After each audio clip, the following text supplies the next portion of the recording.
તો ખ્યાતિકાંડ મુદ્દે અમદાવાદ ગ્રામ્ય કોર્ટનું અવલોકન આરોપીઓના ગુના રાહત આપવા લાયક નથી. રાજશ્રી કોઠારીની જામીન અરજી ગ્રામ્ય કોર્ટે ફગાવી છે. કોર્ટ આરોપી રાજશ્રી કોઠારીના જામીન નામંજૂર કર્યા છે, કારણ કે કોર્ટે પણ કહ્યું છે કે એના ગુના જે છે તે રાહત આપવા જેવા નથી. ગ્રામ્ય કોર્ટનું અવલોકન છે. ખ્યાતિ હોસ્પિટલના જે આરોપીઓ છે તેના ગુના રાહત આપવા લાયક નથી.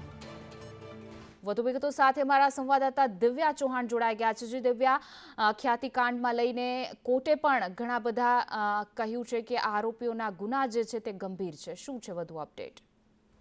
ખ્યાતિ હોસ્પિટલના કુખ્યાત કાંડને લઈને તમામ આરોપીઓએ એક બાદ એક જામીન અરજી કરી હતી. જો કે તમામ આરોપીઓની કેસની ગંભીરતાને આધારે જામીન ફગાવવામાં આવી હતી.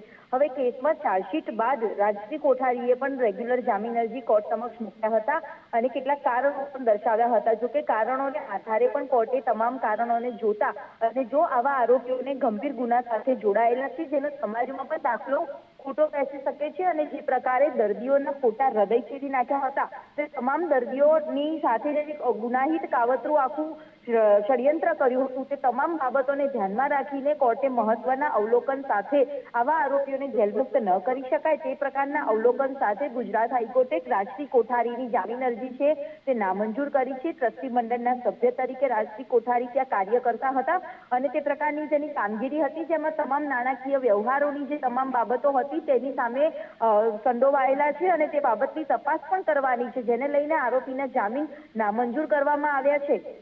જી દિવ્યા, સમગ્ર માહિતી આપવા બદલ